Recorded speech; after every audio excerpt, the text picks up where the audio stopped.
and the next, his expression would darken, only to return to normal conversation right after.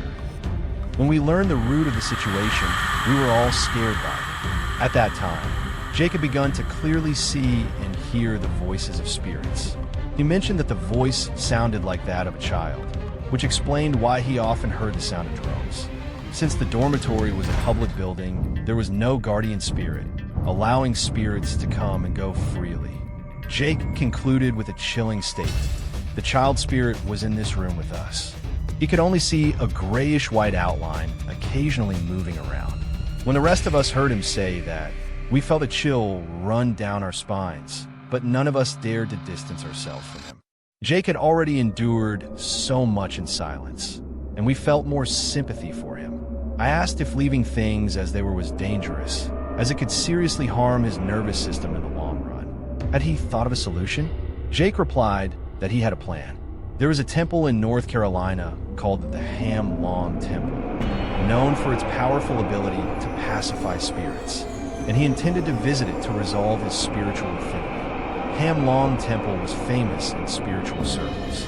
People whispered that its location was sacred, and the abbot had profound spiritual powers capable of subduing even the most malevolent spirits. Jake's situation, being followed by a spirit, was not the most dangerous case.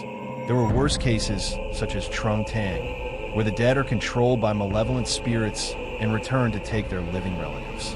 Ham Long Temple was known for containing the most Trung spirits in the country, and many types of spirits were brought there, making the temple feel perpetually cold, even in the middle of summer.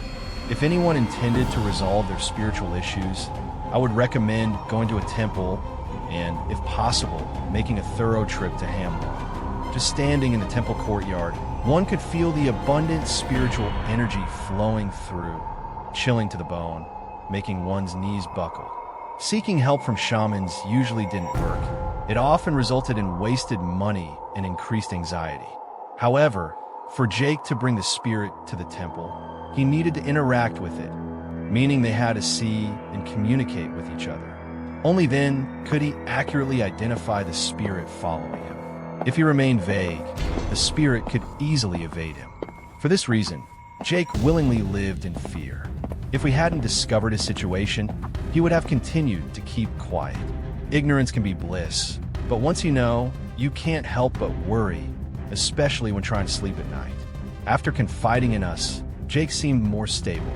Essentially, he feared that before he could take the spirit to the temple,